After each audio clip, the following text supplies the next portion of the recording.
Your SEC Insider Hit this morning, brought to you by Pearl River Resort and their super cool sports book, award-winning Dancing Rabbit golf courses, the Azaleas and the Oaks at Dancing Rabbit Golf Club, and one of my favorite steakhouses, Philip M's. Unbelievable bourbon and wine list. The saffron chowder is amazing, and the bone-in ribeye is excellent. We'll be there, well, tomorrow night. And then we'll do a show on Wednesday live from Dancing Rabbit Golf Clubhouse. Looking forward to that. This is 105.9 The Zone ESPN. And we have called up with our friend Tom Luginbill, ESPN's college football team. Lugs joins us on the Farm Bureau Insurance guest line. Where are you, man? I just got home last night from my UFL game in Memphis, Tennessee. So I got up bright and early this morning and started to review what we did on air yesterday and see how we can improve going forward. Okay. I like it. For our listeners, Tom Luginbill, always getting better, and that's what we want. And so speaking of, I'm going to throw out my top 4 teams going into the 2025 season in the SEC, which I think it's never been more difficult. It's more difficult today than ever to handicap these teams because of the portal. Oh, no doubt. No doubt. So, and I really I've got Georgia. Here are my top 4 teams today, subject to change. No particular order. Georgia, Texas, Bama, Florida. But here's the 2 teams that could easily be in the group, LSU and Tennessee. What do you think, Tom Luginbill? I actually like that. I like that you have Florida in the conversation because I think they've got an opportunity. Now, my only reservation on Florida is the damn league is just killing them with the schedule for 2 years in a row. Right. I mean, for crying out loud, give those guys a bit of a break. Shift it on to another team every now and then. But I like it. I think, listen, I think we're going to need to see a lot of growth out of Nico Iamaleava. He really, I thought, kind of struggled with the expectations. He did not play well in their biggest games. So I think we're going to have to see a big leap from him. From an LSU perspective, we know exactly what we're getting from Garrett Nussmeier. I just want to see if LSU can get any better on defense. I mean, I can't believe the defensive football team we've seen from them the last couple of years has been very surprising to me. Yeah, Heupel's done a great job at Tennessee, and sometimes I forget about them, and I don't know why that is, Luke, because he has won and done kind of like Kiffin. Ole Miss and Tennessee, to me, I'm impressed. 2 young guys that have gone in and won big and done what they need to do on the recruiting trail and in the portal. But I couldn't put Ole Miss in that group. They may end up there because of their schedule, but I think they take a step back as far as talent, even though they'll be good, and they should trip over 8 or 9 wins with that schedule. Like you said, if Florida had Ole Miss's schedule, there would be no doubt in my mind, Lugs, that Florida could at least be there in November. How do you see it? I totally agree, and they may be anyway. You got to stay healthy. You got to have the stars align. You've got to have great quarterback play, which I think that Florida will. I don't know if I think, going back to the comment you said about Ole Miss, I don't know if I think their talent will take a step back. Their experience is going to take a step back. Fair enough. And I think, and that matters. That counts. Guys that have been there, done that. I mean, when you go into a season with a bona fide guy under center that you can build the thing around, and, that means something. So I think, that's always important to look at. That's why, if you're going to sit there and you're going to weigh an LSU and Garrett Nussmeier versus a Georgia and Gunnar Stockton, how much does that weigh into the favor of LSU? And, conversely, you take a team like South Carolina. Okay, well, they've got a difference maker at quarterback in Lenore Sellers. How much better are they going to be around Lenore Sellers? And the expectation now for South Carolina is going to be the highest it's been since he's been there, since Shane Beamer's been there. So I think the league is fascinating because you said it right off the bat. When you got 40, 42, 45 players on a turnstile going in and out the door, it is so difficult to maintain any type of foundational structure, any type of foundational locker room chemistry. And that's why you got to be so careful when you target the portal of not what type of player you're getting, what type of guy are you getting. Yeah. All right, let's go with Gunnar Stockton. For our listeners, Ole Miss plays at Georgia this year. They had a biggest win in years this past season. They beat Georgia at home. And Carson Beck and the offense couldn't do anything. And Ole Miss ended up dominating, really, 28-10 in the game. So, tell me about Gunnar Stockton. How much do you like him? What he can do, what he can't do? What do we have with Gunnar Stockton at Georgia with Kirby Smart, quarterback in Athens? It's going to end up being a fairly significant upgrade in athleticism. And I think we saw that when he had to play in the playoff. You saw his feet and his legs added a dynamic to that offense that they didn't have with Carson Beck. And remember, last year's rushing output per game for Georgia was the worst it had been in 20 years. So in defense of Carson Beck a little bit, who did not have a great year, but also did not have a lot to rely upon in the run game, which has become a staple of Georgia's identity. So now I think Georgia's going to look to get back to the run game, but the off-platform creative plays that I think Gunnar Stockton's capable of making adds a dimension that maybe they haven't had, which is important. I mean, we've seen it, we saw it from Jackson Dart at Ole Miss. Garrett Nussmeier has a little bit of that. DJ Lagway at Florida, Will Howard at Ohio State. And you don't have to be Lamar Jackson. But when you can buy time, get out of trouble, create a second chance, that changes everything when you're defending somebody. Okay. So it's an upgrade athletically. We'll see on accuracy in the arm. I think the arm talent's there. I think, the more he plays, we'll see more on the accuracy side. I mean, you gotta feel pretty good about that kid's mental makeup when you consider how he was thrown into the fire. Sure. I mean, holy smokes. You talk about a situation that most guys don't have to prepare for or be involved in hardly ever. And he got thrown right into the thick of it. I thought he handled it really well. Okay. And then Texas, Arch Manning. I mean, how many times are we going to hear Arch Manning start? Like when everything kicks off, you know this, you're in the heat of the battle and all this. July 12th or 3rd, whenever I'm going to Nashville for SEC Media Days. I mean, if anybody can handle this, he's been able to sit for 2 years. They're coming off an unbelievable season. Sark understands the spotlight. Arch Manning understands it. I think he's going to handle it well and have a hell of a career. How do you see it, Luke? Well, you know how I feel about this. I think that Steve Sarkisian and Cooper Manning and the Manning family wrote the perfect script for how you develop a young quarterback that's got unreasonable expectations to put them in a position to succeed.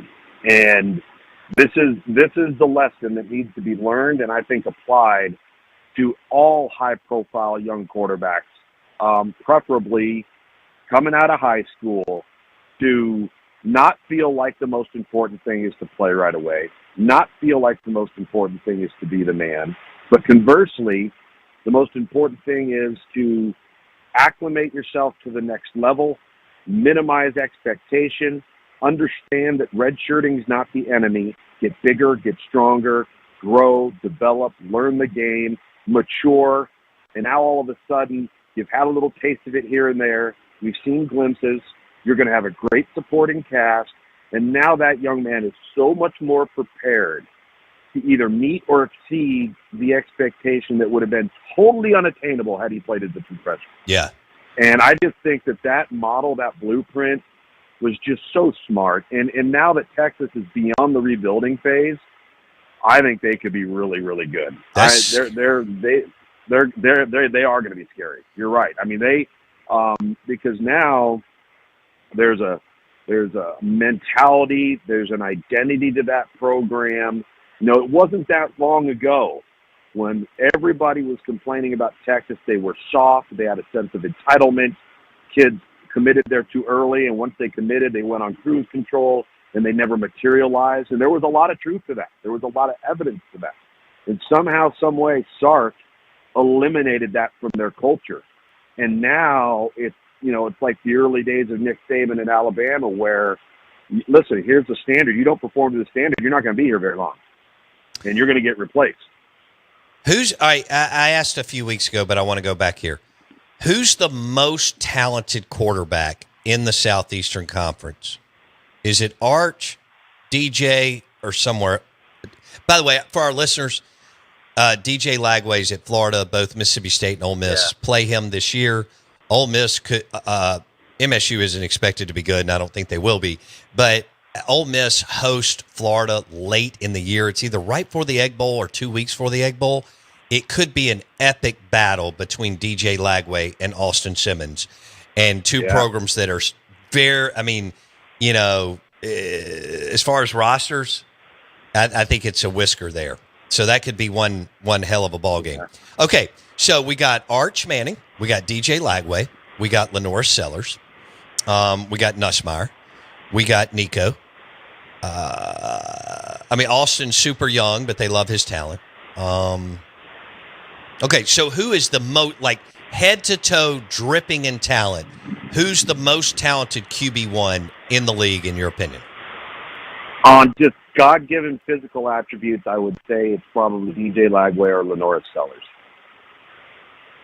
If you were saying purity in terms of, okay, this guy is kind of how you would go into your basement and build a pure passer, a pure quarterback prospect, I'd probably say Arch Manning.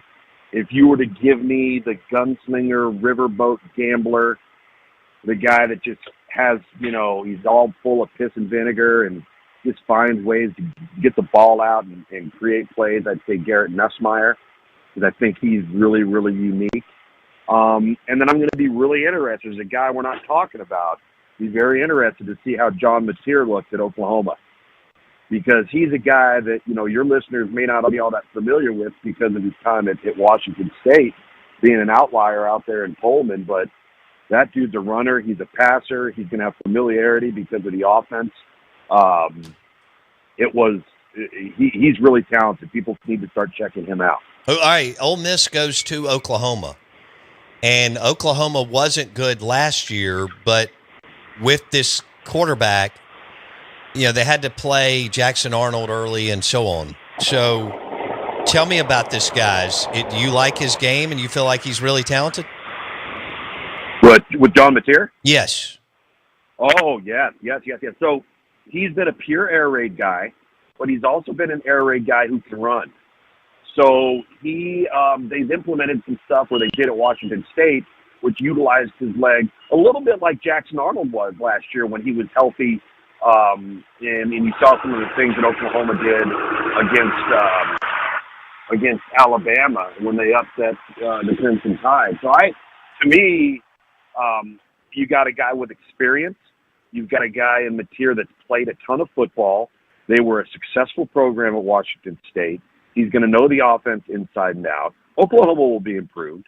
I don't think there's any doubt about that. Listen, the league, if you look at the league quarterback-wise, all right, there's probably going to be some question marks at Kentucky. We don't know what we have there yet. But you've got Lenore Sellers at South Carolina, DJ Lagway at Florida, Gunnar Stockton at Georgia. I actually do think Jackson Arnold will be a nice addition to Auburn. All right, you're going to have Blake Shapen hopefully back with Mississippi State potentially. You got Austin Simmons that you mentioned, who might be one of the best younger talents in the league, top to bottom. We talked about John Mateer, Arch Manning at Texas. The quarterback position in this league is going to be really good. Okay. Like top to bottom, when you really look at it, it's going to be strong.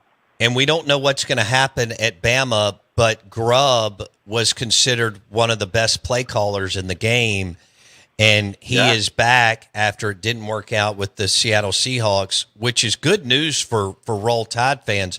Don't you consider him one of the better play callers in the country?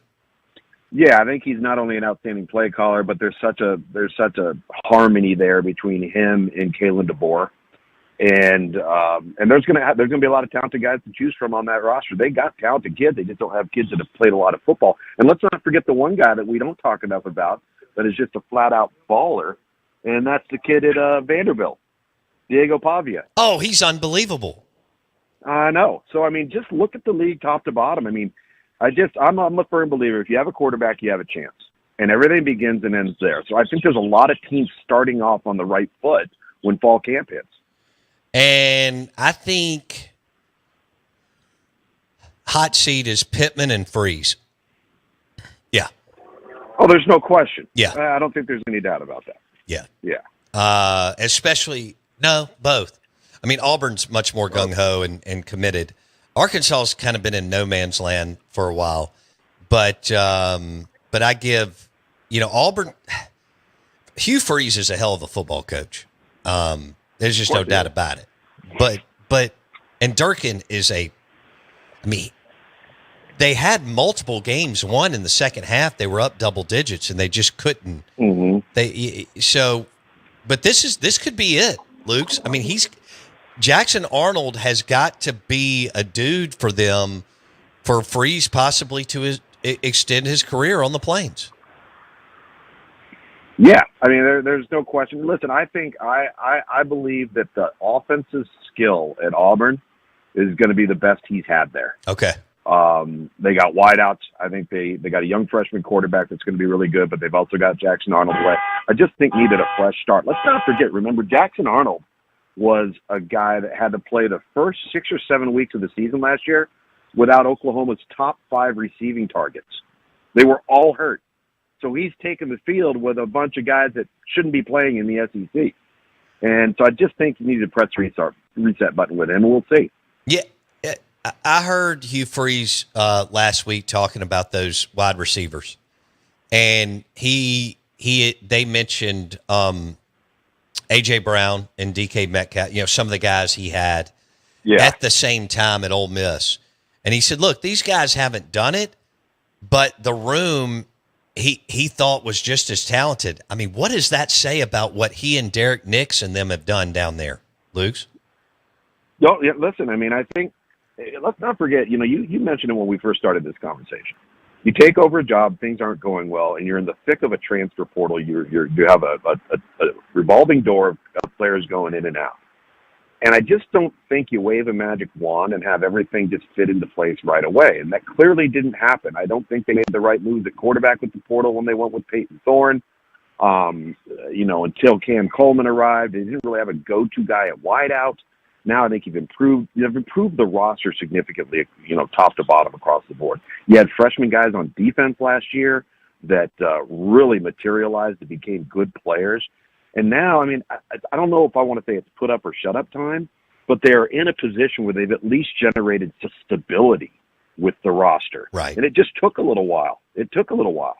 Who wins the job for the Alabama Crimson Tide at QB1?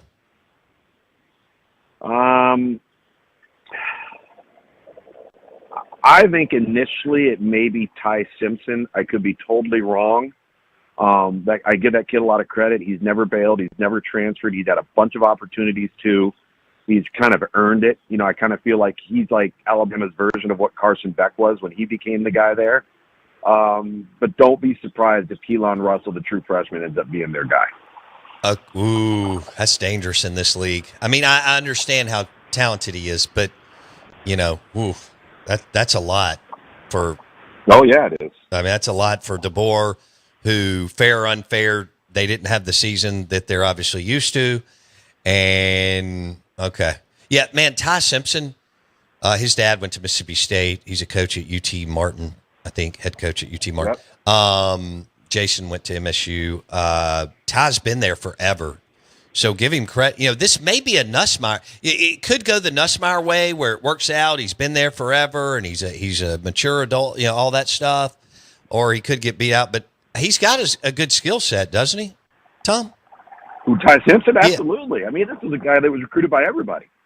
He chose to go to Alabama. Again, I got to give him credit. He didn't just bail. He didn't bolt.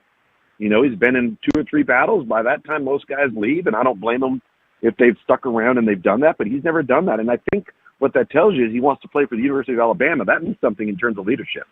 Diego Pavia at Vanderbilt. What an absolute dude. I mean, that guy will beat your tail in the parking lot. It doesn't. He's just like, put the ball down and let's go. I don't care where it is. Yeah. Let's find a side yard. You give me 10 more guys. You take your 11 on defense. I'll beat you. I love him. Watching him play was special. And it's hard to get any oxygen in the room when you're Vanderbilt in football. And yet they did get a little, especially when, you know, they dominated, you know this, Luke, they dominated Bama start to finish. In my lifetime, I have never said that in 51 years. Well, not only that, how about Diego Pavia? He beats Auburn as the quarterback at Vandy. He beats Auburn as the quarterback in New Mexico State, and he beats Alabama as the quarterback at Vanderbilt. Yeah, he's got Hugh Freeze's number. He beat him at Liberty too, yeah. I think. All right, dude. Yeah, I think you're right. That was awesome.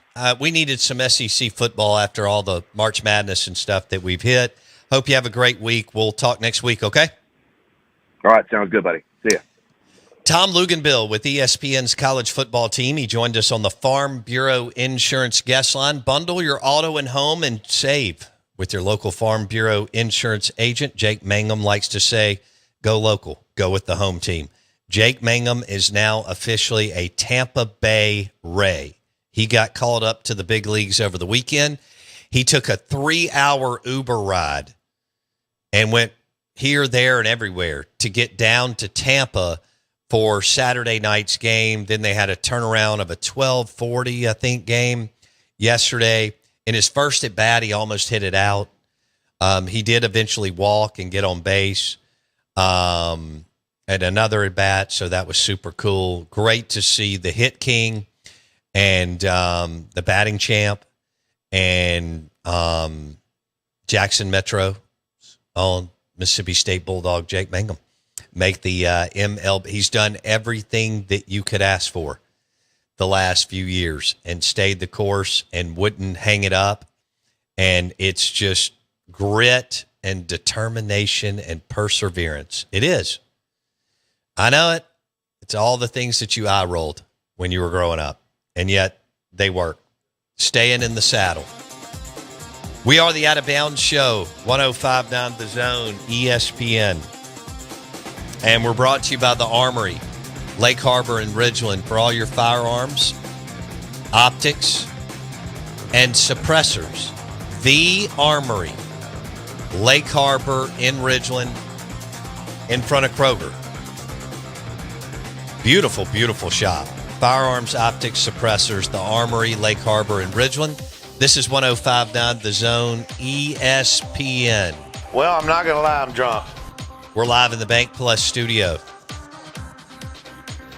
Show is also brought to you by Burgers, Blues, and Barbecue. Hell yeah, they're slinging blue plates in Madison, Dogwood, Flowwood, and Brandon today for lunch. Grab you a blue plate or a smash burger. B3, Burgers, Blues, Barbecue, Dogwood, Flowwood.